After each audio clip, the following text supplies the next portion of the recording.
کہ وہ ایک بڑا عدد ہے، بڑی تعداد ہے، اور ان کے امکنہ میں، ان کے مقامات میں، وہ جہاں جہاں پائے جاتے ہیں، جہاں رہ رہے ہیں، بڑا تباین ہے دور دور کے علاقوں میں۔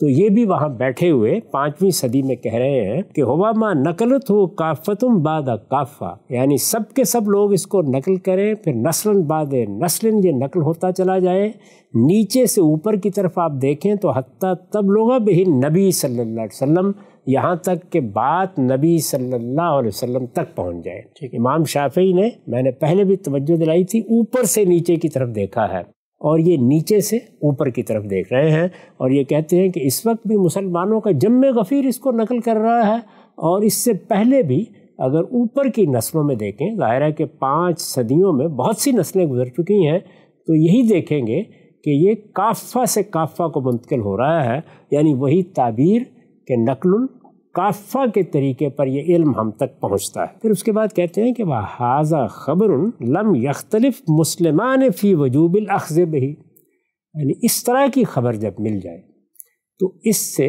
لازم ہے کہ دین اخذ کیا جائے۔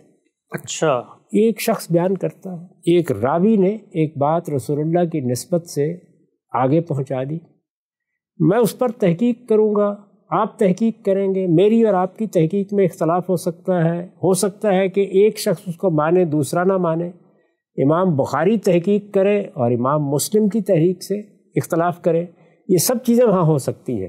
وہ کہتے ہیں کہ کوئی 2 مسلمان بھی ایسے نہیں ملیں گے جو اس چیز سے اختلاف کریں کہ جو خبر کافہ سے کافہ کو منتقل ہوتی ہے اس کو اخذ کرنا لازم نہیں، یعنی پوری جنریشن دوسری جنریشن کو دے رہی ہوتی ہے، ایک طبقہ دوسرے طبقے کو، ایک گروہ دوسرے گروہ کو۔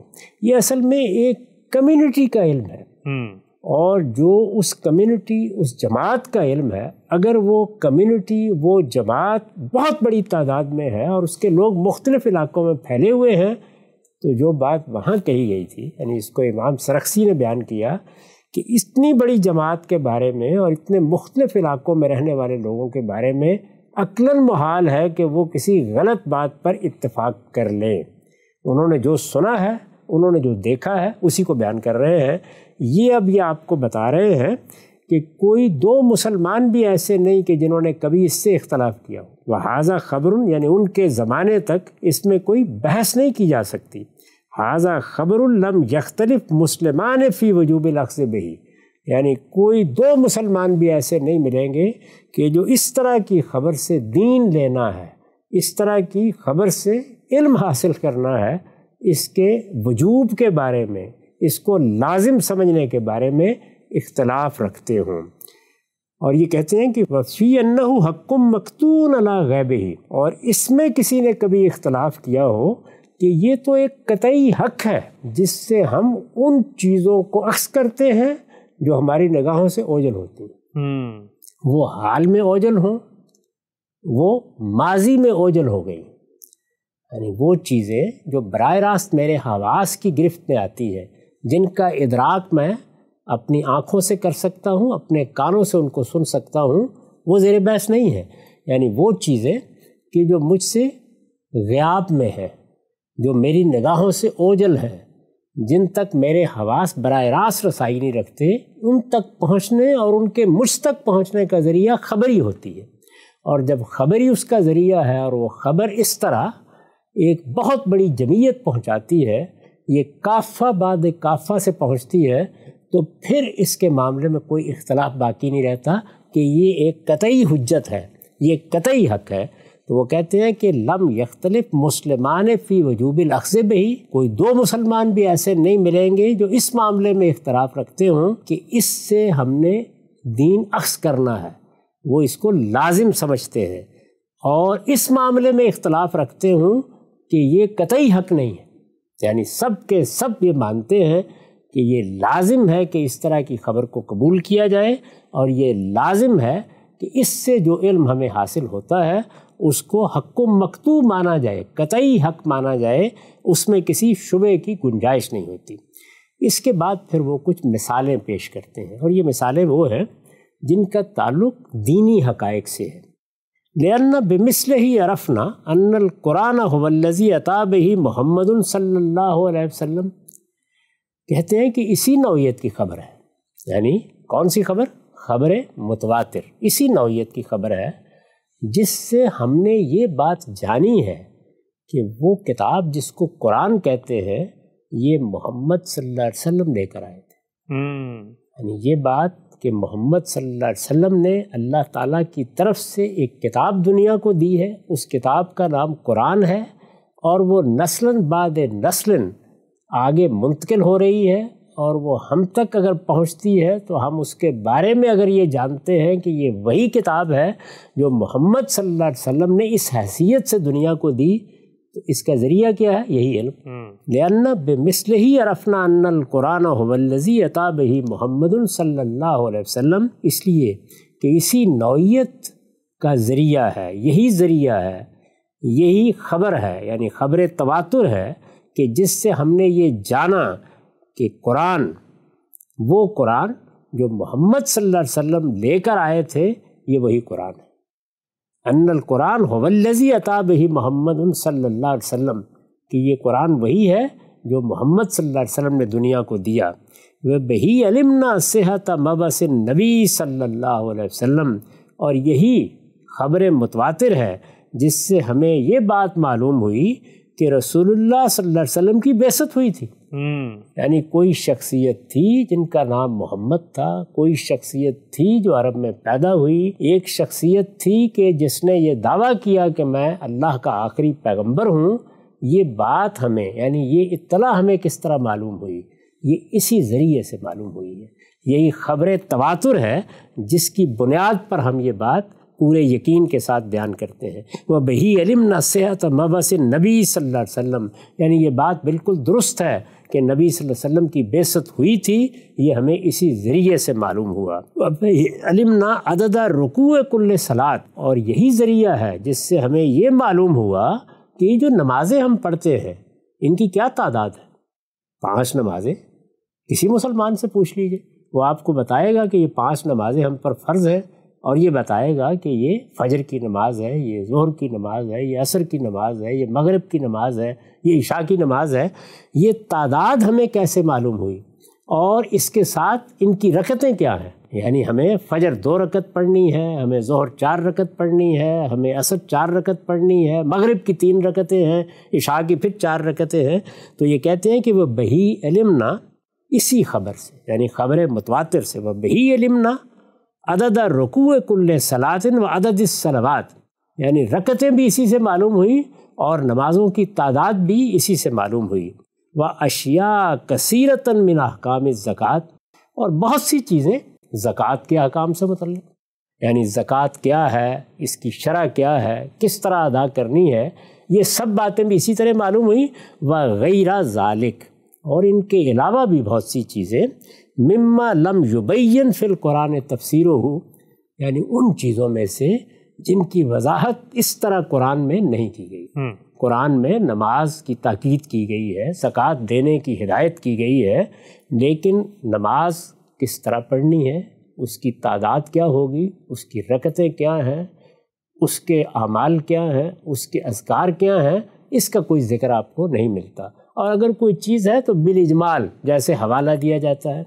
زکوٰۃ کے بارے میں کچھ اصولی باتیں مل جاتی ہیں، لیکن زکوٰۃ کی شرح کیا ہوں گی، مال میں کیا ہوگی، پیداوار میں کیا ہوگی، مواشی میں کیا ہوگی، یہ سب چیزیں ہمیں اسی ذریعے سے معلوم ہوتی ہیں۔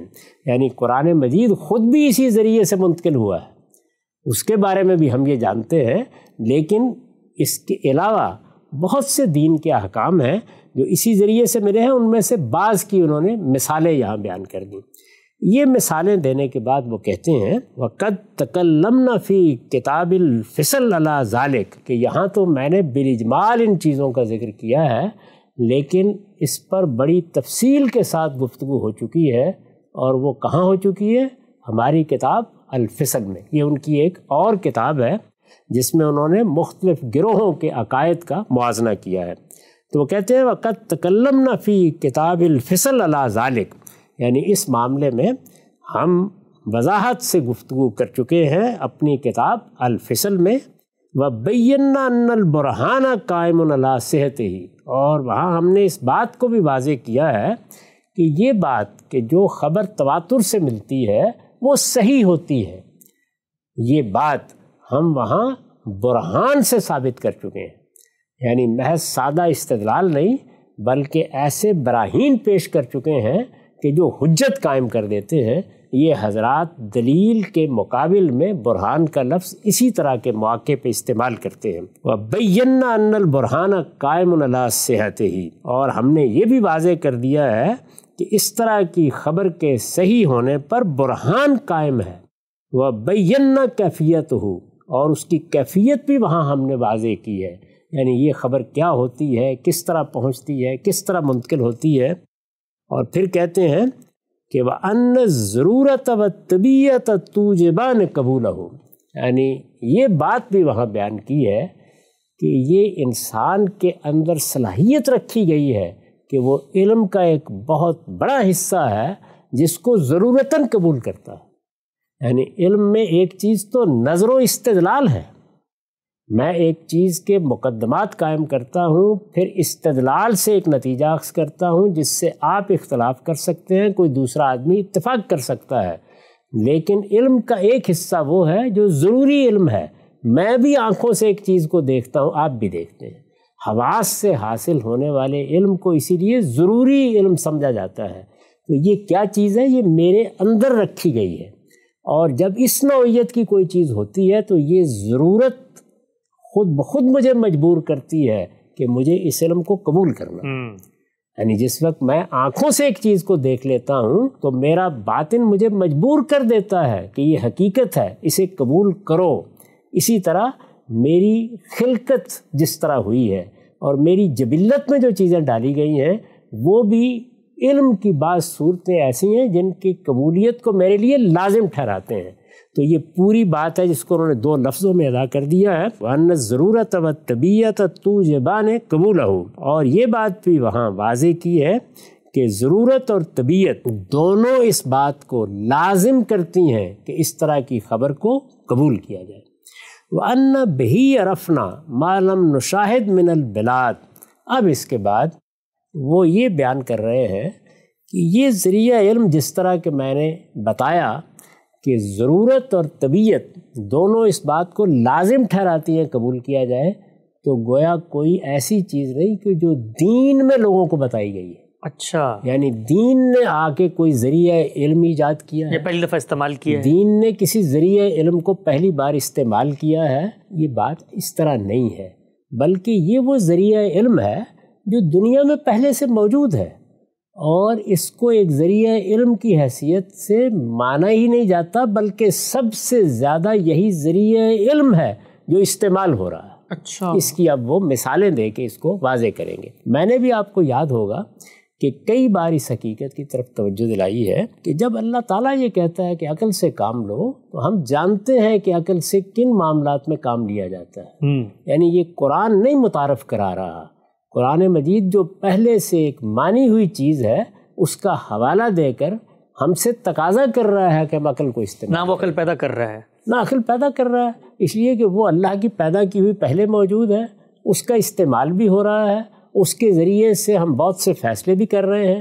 اسی طرح قرآن تو آ کے نہیں بتائے گا کہ آنکھیں کھولو، یعنی یہ حواس ہے جن سے ہم دنیا کا علم حاصل کرتے ہیں اور بے شمار چیزوں کے بارے میں فیصلے سناتے ہیں اور فیصلے کرتے ہیں۔ قرآن مجید بھی انہی حواس کو متنبع کرے گا اور یہ کہے گا کہ زمین کو دیکھو، آسمان کو دیکھو، یہ اپنے سامنے کھڑے ہوئے جانداروں کو دیکھو، یہ مختلف مخلوقات کو دیکھو، یہ کہے گا نا۔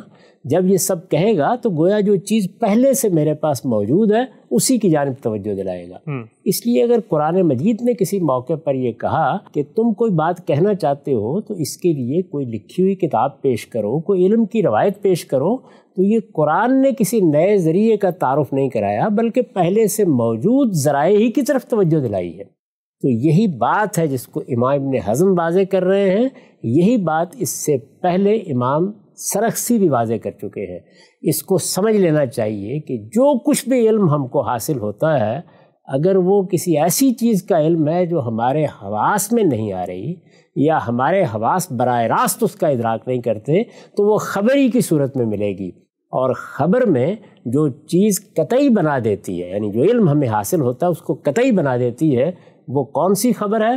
وہ جو اجماع اور تواتر سے منتقل ہوتی ہے، اور یہ ہماری روزمرہ زندگی سے متعلق ہے۔ یعنی ہمارے ہاں ایک بچہ پیدا ہوتا ہے، شعور کی عمر کو پہنچتا ہے، دائیں بائیں سے سنتا ہے کہ اللہ کا گھر مکے میں ہے، اللہ کا گھر ہے جس کی ہمیں زیارت کرنے کے لیے جانا ہے، حج کرنے کے لیے لوگ وہاں جاتے ہیں۔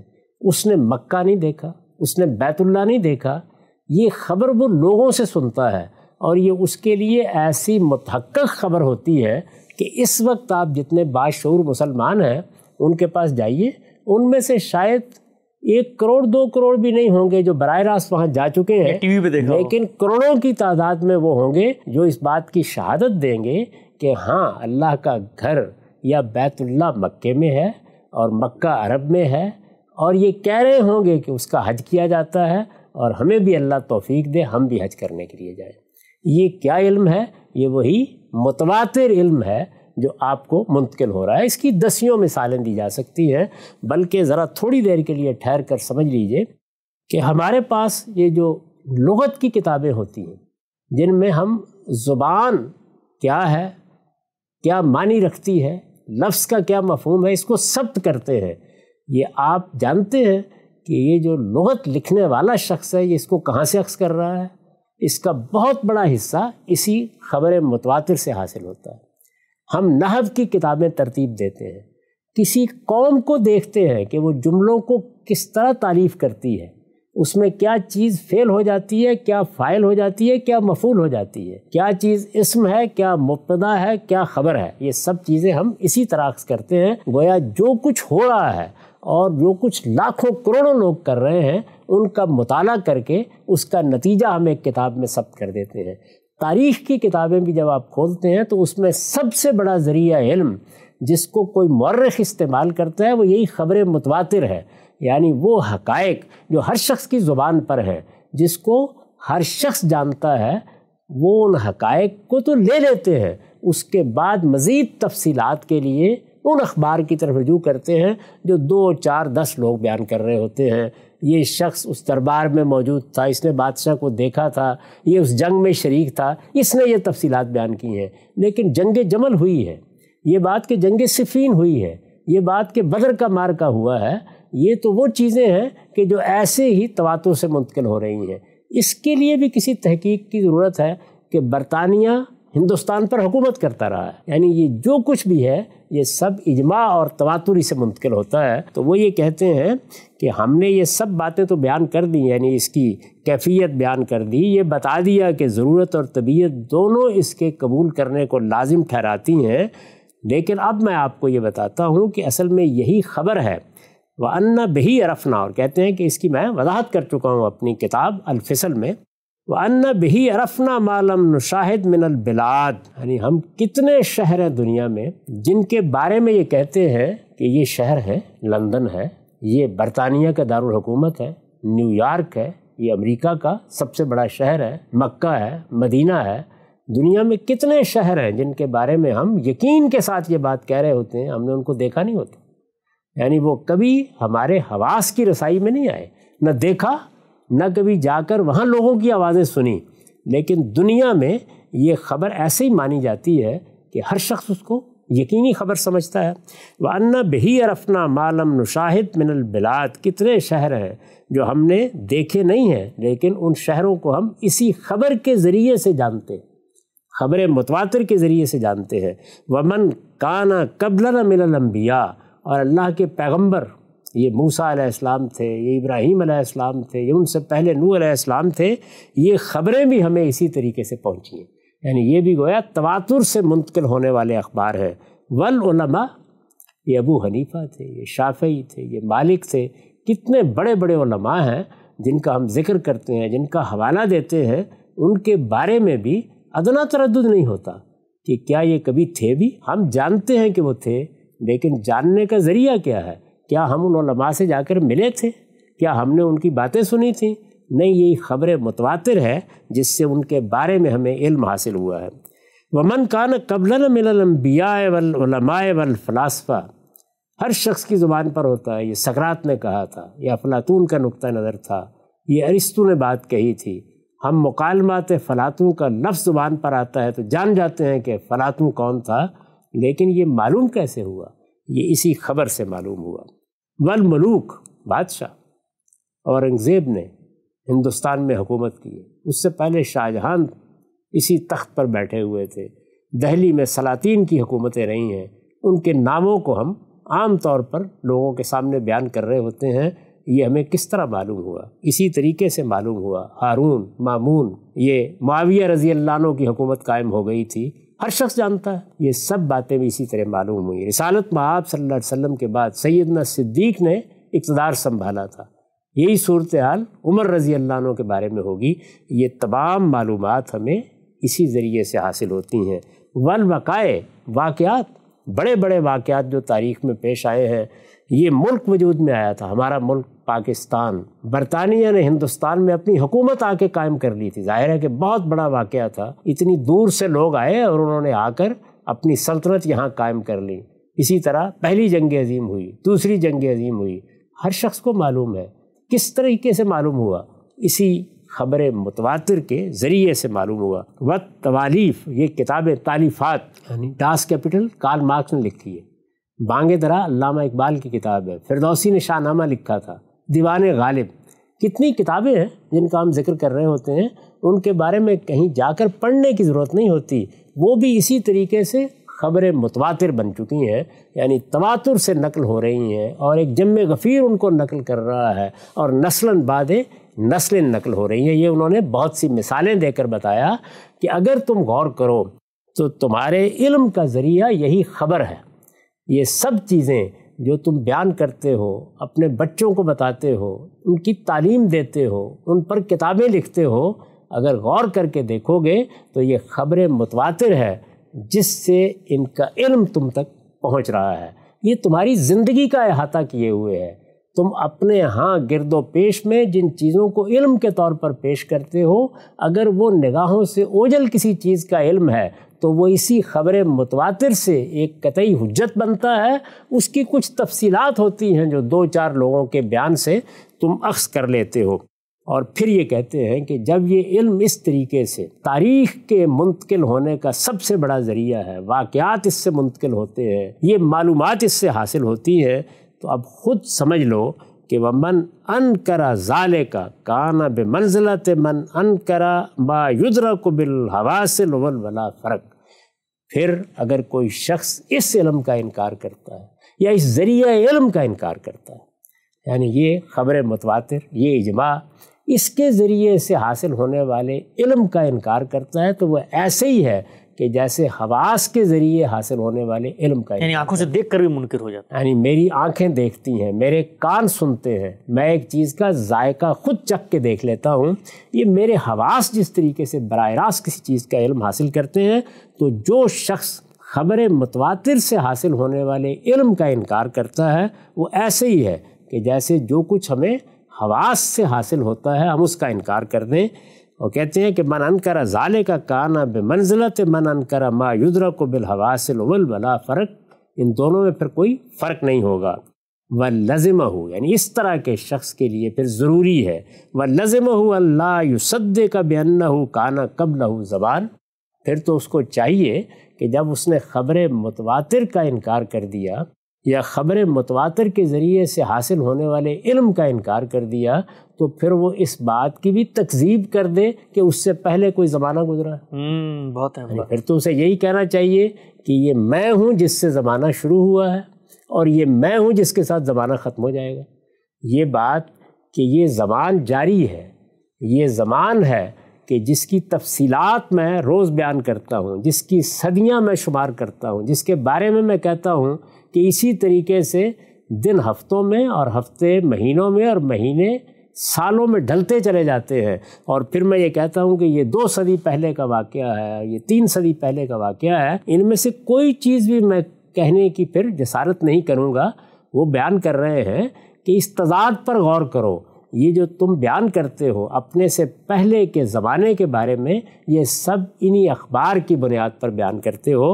اگر تم انکار کر رہے ہو تو پھر اس کا بھی انکار کر دینا چاہیے۔ وَلَزِمُوا اللَّهَ يُصَدِّقَ بِأَنَّهُ كَانَ قَبْلَهُ زَمَانٌ، پھر تو اس طرح کے شخص کے لیے ضروری ہے کہ وہ اس کا بھی انکار کر دے، اس کی بھی تکذیب کر دے، اس کی بھی تصدیق نہ کرے، اس کو بھی نہ مانے کہ اس سے پہلے کوئی زمانہ گزرا ہے۔ وَلَا أَنَّ أَبَاهُ وَأُمَّهُ كَانَ قَبْلَهُ، اور اس بات کو بھی ماننے سے انکار کر دے کہ اس کی ماں اور اس کے باپ تھے جو اس سے پہلے تھے، یعنی اپنی ماں اور اپنے باپ کے وجود کا بھی انکار کر دے، کیونکہ اس کے بارے میں بھی جو کچھ خبر اس کو ملی ہے وہ اسی طرح تواتر سے ملی ہے۔ اس نے نہیں دیکھا، وہ واقعہ نہیں دیکھا جس کے نتیجے میں اس کی ولدیت قائم ہوتی ہے، اسے بتایا ہی گیا ہے، یعنی اخبار ہی ملی ہیں اور یہ گرد و پیش سے ملی ہیں اور اتنی بڑی تعداد میں ملی ہیں کہ اس کو ادنا تردد بھی نہیں ہوتا کہ یہ میری ماں ہے اور یہ میرا باپ ہے۔ تو وہ کہتے ہیں کہ وَلَا أَنَّ أَبَاهُ وَأُمَّهُ كَانَ قَبْلَهُ، اور پھر اسے اس کی بھی تصدیق نہیں کرنی چاہیے کہ اس سے پہلے اس کے یہ والد اور والدہ موجود تھے۔ وَلَا أَنَّهُ مَوْلُودٌ مِّنْ امْرَأَةٍ، بلکہ اس سے آگے بڑھ کر اس بات کو بھی نہیں ماننا چاہیے کہ وہ کسی عورت کے پیٹ سے پیدا ہوا ہے، وہ تو نہیں دیکھ سکتا، وہ تو نہیں دیکھ سکتا۔ تو یہ ساری مثالیں دے کر انہوں نے گویا ایک استدلال قائم کیا ہے کہ جب ہم یہ کہتے ہیں کہ یہ دین ہمیں اجماع اور تواتر سے ملا ہے، یہ خبر متواتر سے منتقل ہوا ہے، تو ہم کوئی اجنبی بات نہیں کہہ رہے ہوتے، بلکہ اس دنیا میں جو علم کے منتقل ہونے کا ذریعہ مانا جاتا ہے اسی ذریعے کا حوالہ دے رہے ہوتے ہیں۔ یعنی جس طریقے سے ایک انسان کوئی خبر آ کے دیتا ہے، عقل کہتی ہے کہ اس کی تصدیق کر لو، اگر تصدیق ہو جاتی ہے تو اسے ماننا چاہیے۔ بالکل اسی طرح عقل کہتی ہے کہ اگر ایک جمع غفیر ایک خبر پہنچا رہا ہے، ایک پوری جماعت ایک خبر پہنچا رہی ہے، ایک پوری کمیونٹی ایک چیز کو منتقل کر رہی ہے، تو اتنی بڑی تعداد میں لوگ کسی جھوٹ پر جمع نہیں ہو سکتے جبکہ وہ مختلف علاقوں میں رہتے ہیں۔ یہ جس طرح پہلی بات عقل کا تقاضا ہے، یہ اس سے بڑھ کر عقل کا تقاضا ہے۔ انسان نے اس کو مانا ہے اور اس کے ذریعے سے حاصل ہونے والے علم کو قبول کیا ہے، اور جس طرح کہ انہوں نے بیان کیا، انسان جبلی طور پر لازم ٹھہراتا ہے کہ اس علم کو قبول کر لیا جائے۔ اسی کی بنیاد پر اس کا سارا علم آگے منتقل ہو رہا ہے، یہاں تک کہ جتنے علوم بھی انسانیت کی میراث بنے ہیں وہ اسی ذریعے سے بنے ہیں۔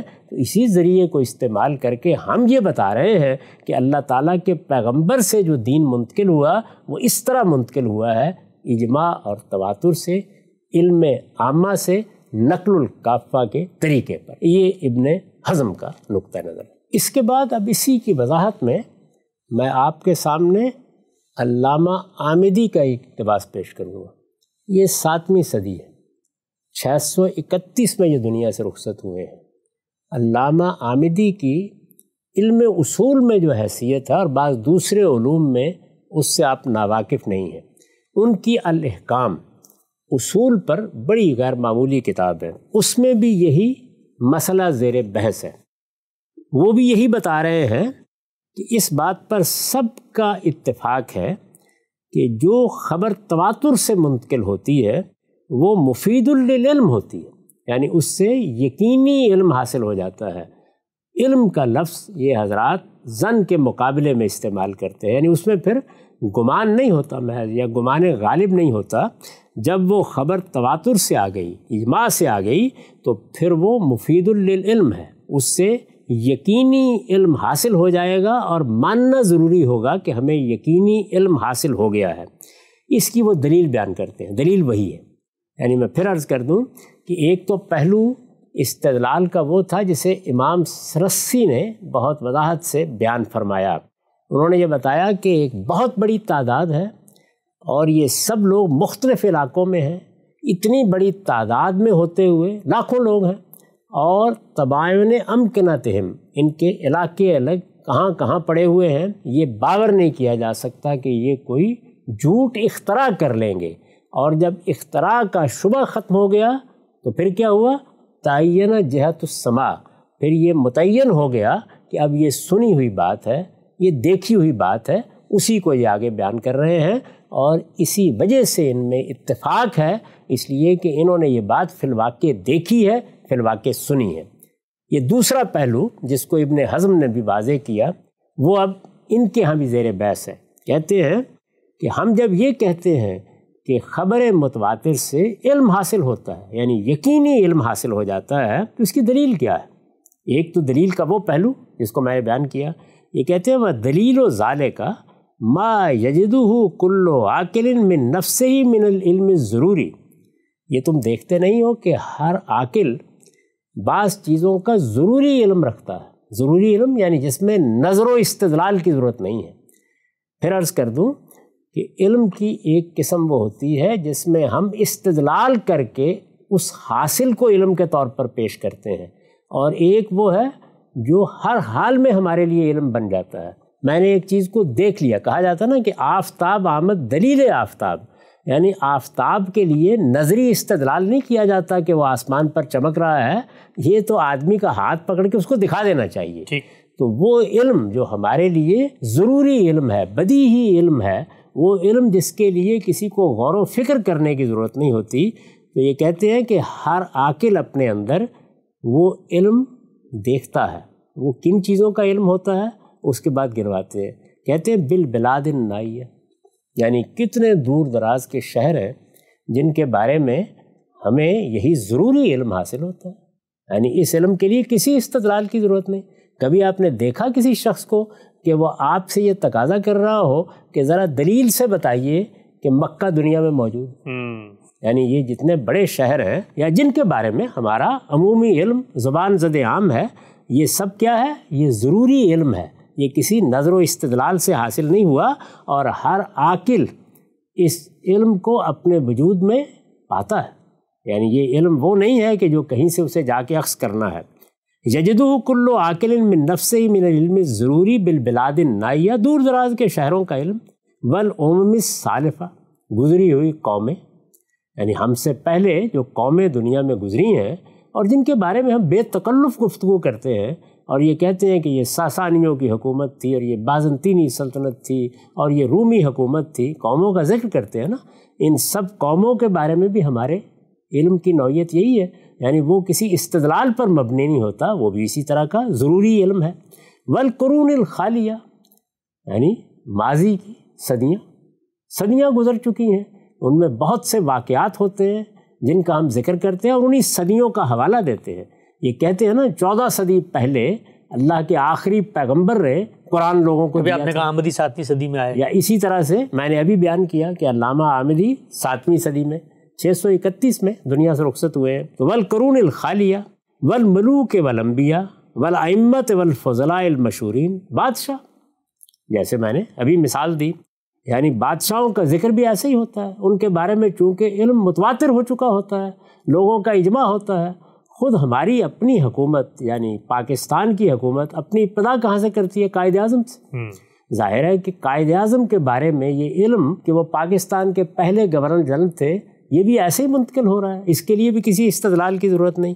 تو کہتے ہیں کہ بادشاہوں کے بارے میں، نبیوں کے بارے میں، بڑے بڑے ائمہ جیسے ابھی مثالیں پیش کی گئیں، والفضلاء المشہورین، مختلف علوم کے ماہرین جن کی شہرت ہو چکی ہے، والوقائع الجاریہ، اور وہ بہت سے واقعات جو بین السلف الماضین، یعنی ہمارے ماضی کے اسلاف کے ہوئے بہت سے واقعات، یعنی یہ ہم کہتے ہیں کہ سیدنا علی میں اور معاویہ رضی اللہ عنہ میں جنگ ہو گئی تھی، یہ ہم کہتے ہیں کہ جنگ جمل سیدہ عائشہ کی قیادت میں لڑی گئی تھی، یہ بہت سے واقعات ہیں، بدر کا واقعہ، احد کا واقعہ، اپنی ہماری تاریخ، دنیا کی تاریخ، یورپ کی تاریخ، بہت سی چیزیں ہیں جن میں وہ واقعات ہم بیان کرتے ہیں، ہمارے اپنے اسلاف کے واقعات بھی ہوتے ہیں۔ بما یرد علینا من الاخبار، یہ کس طرح پہنچتے ہیں؟ سب کے سب اخبار کے ذریعے سے پہنچتے ہیں، یعنی اس طرح کی جتنی چیزیں، خواہ وہ دور دراز کے شہروں کے بارے میں ہیں، خواہ وہ گزری ہوئی قوموں کے بارے میں ہیں، خواہ وہ گزری ہوئی صدیوں کے بارے میں ہیں، بادشاہوں کے بارے میں ہیں، انبیاء کے بارے میں ہیں، ائمہ و فضلاء کے بارے میں ہیں،